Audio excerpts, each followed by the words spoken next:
Chapter 17. "It's gone," Sa muttered. "They came back and took it."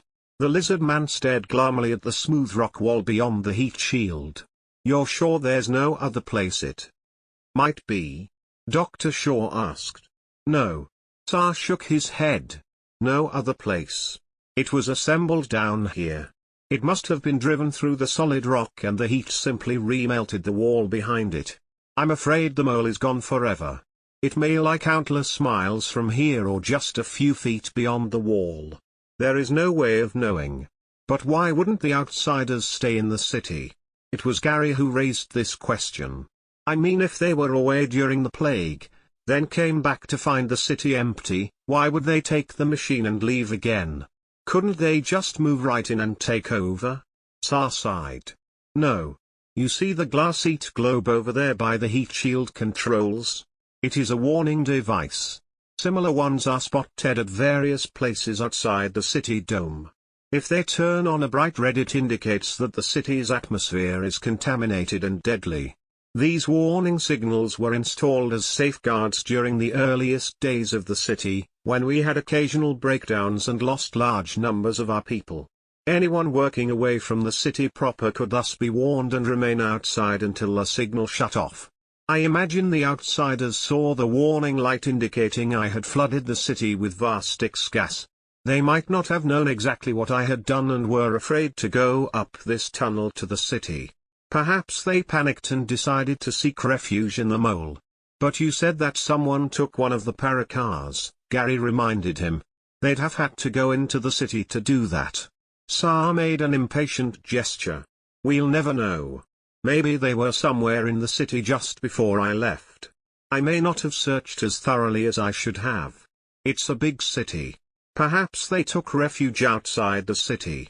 They could have descended through the core station and never returned. The important fact, though, is that the mole is gone." Sa led them through the exit to where the glide tube chairs were standing. "There is nothing to be gained by remaining down here," he said. "I am sorry. After all our preparations for a ride in the mole, we have no choice but to return to the city." In the paracar, Dr. Shaw slumped back, lost in thought. Sa glanced at him. "What's on your mind, Doctor?" he asked finally. "Your description of the mole fascinates me, my friend. Was it really the only one ever built? The only operative one? We do have a prototype model, of course, in the museum. But it has no active power unit. Is there any chance at all that we might activate the unit?" Sa shook his head slowly. "The amount of energy required to charge the unit would equal the city's entire power output. Could we charge the unit by channeling the output for a short while into the prototype's energy cells? I don't know. If we drained the city's power, we would not only be plunged into absolute darkness, but the generators, those that produce the atmosphere and the safety force shield, would stop. We'd be putting great stress on the protective dome itself." Dr. Shaw lapsed into thoughtful silence. The paracar glided back to the garage and they clambered out.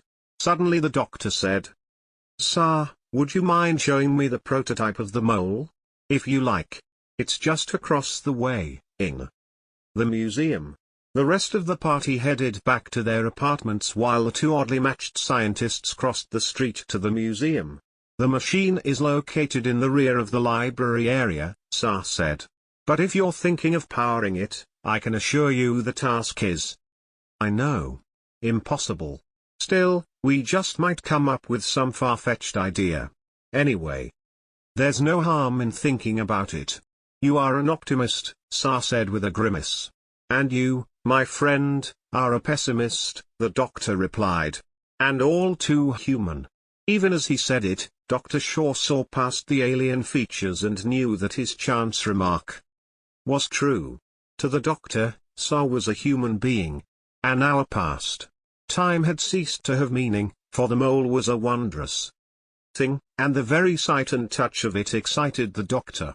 The vehicle stood on a low dais, its hull as polished as on the day of its creation, a cylinder 40 feet long and 10 feet tall.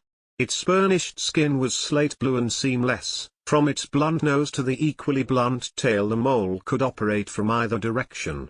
Propulsion tubes were concealed behind diamond shields.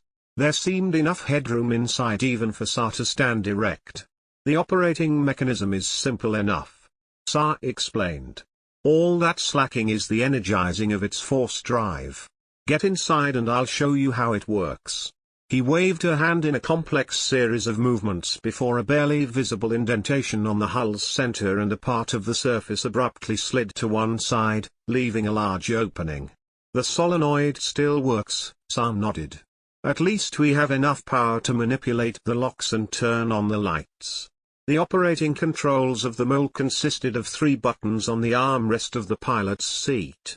A long silken couch built against one wall provided seating for other occupants. The curtained private cubicle at one end was, the doctor guessed, the lavatory. A low table was the only other furnishing. The operator's seat rotates to face in any direction, Sa explained. When the vehicle is in movement, there is no sensation other than a slight gravitational pull if the angle is extreme. We seldom exceed a few degrees of tilt in any direction.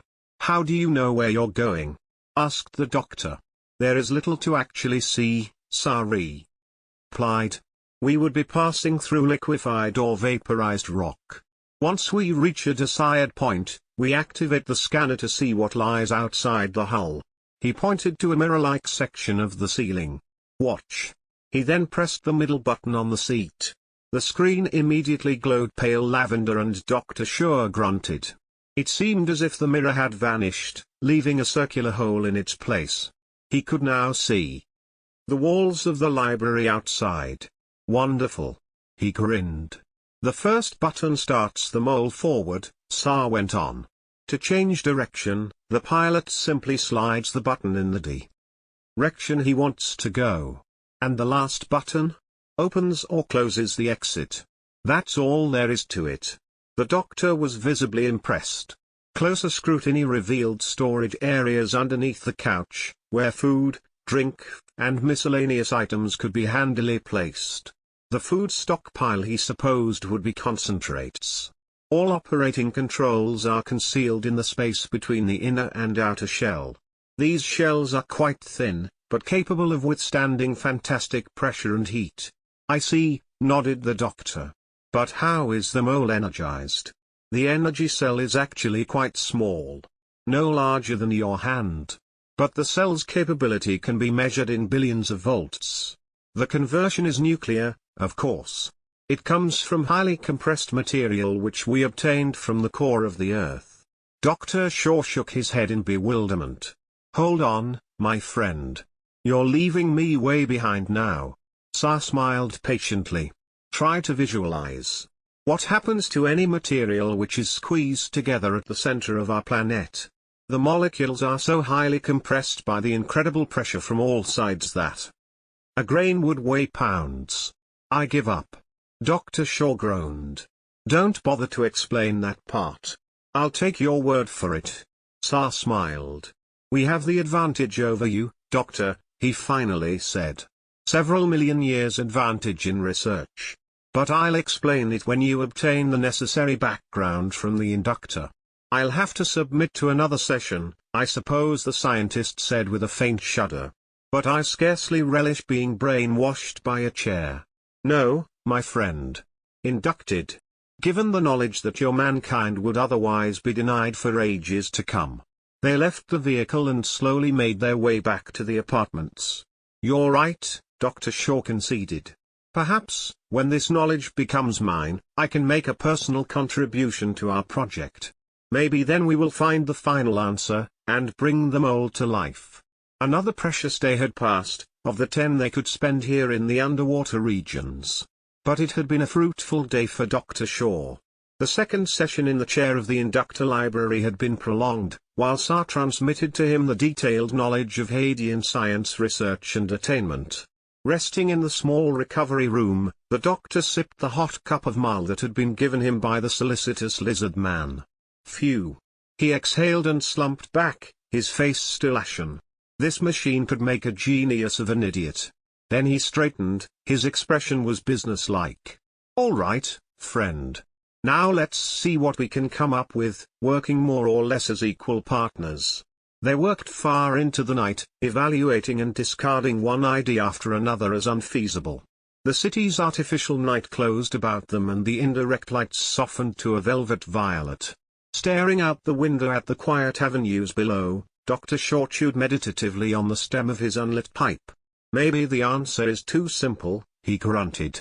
If we charge up the mole, it still means draining the city's power supply, maybe endangering the dome and bringing it down on our heads. But, maybe we ought to risk it anyhow, sir. You are asking me to end my world, sir replied, a trace of anger behind his quiet words. If you don't risk it, you are a prisoner here forever, the doctor reminded him. You'll never know if others of your kind did survive in some other place, perhaps even are alive today. I am aware of this. But, I am afraid. The lizard man turned his luminous green eyes on his companion entreatingly. If our roles were reversed, if you were the last man on your earth above, what would you do? Would you chance destroying your world on the faintest of hopes? Or would you hold fast to what little there was, rather than finally die alone in a prison of solid rock? I don't have that choice to make, the doctor sighed, and I am glad I don't. Like you, I would probably put off my decision, hour by hour. He paused and a glum silence again descended about them. It was the doctor who broke it. But what if we tapped the power in lesser amounts? Gradually built up the full potential? Just enough at a time to... No, doctor. There can be no halfway measures. The power can only be obtained by reaching an instantaneous critical stage. Too little and it drains away meaninglessly. Sa was about to continue when a strange glow suddenly filled the room. It reflected from the doctor's silken fire suit, turning it bright orange. He glanced up questioningly. Sa had sprung to his feet. The tracer signal. It has happened. Bewildered, Dr. Shaw followed his companion, who was hurrying out of the room. What in blazes are you talking about? It's the tracer signal, Sa repeated in mounting excitement. Don't you understand? The tracer has located one of my people. As they ran out of the building, they saw the other members of the party coming out of the apartment building. It was evident that the same warning lights had flashed through the many rooms of the city. All five were soon gathered about Sa. Where are we going? Laurie demanded. To the communications center, Sa shouted, and they raced after his giant figure. 5 minutes later they stood before the tracer screen, silently watching Sa activate the great computer. He scanned the screen anxiously, his eyes following a dancing little green dot that vibrated wildly. A series of numbers whirled on the bank of counting dials, then froze to an abrupt halt. There. Sa's voice rose to an agitated treble. There. Barely 20 miles away. He pressed his long fingers against his temples and drew a shuddering breath. A long minute passed while he stared at the quiet dot of green light. A point of light, an electronic impulse. But it represented a living creature that could only be a member of his own race. The others watched in silence. Gradually it dawned on them all. Somewhere out beyond the city, separated from them by a solid wall of rock 20 miles thick, were living beings from the Earth's past.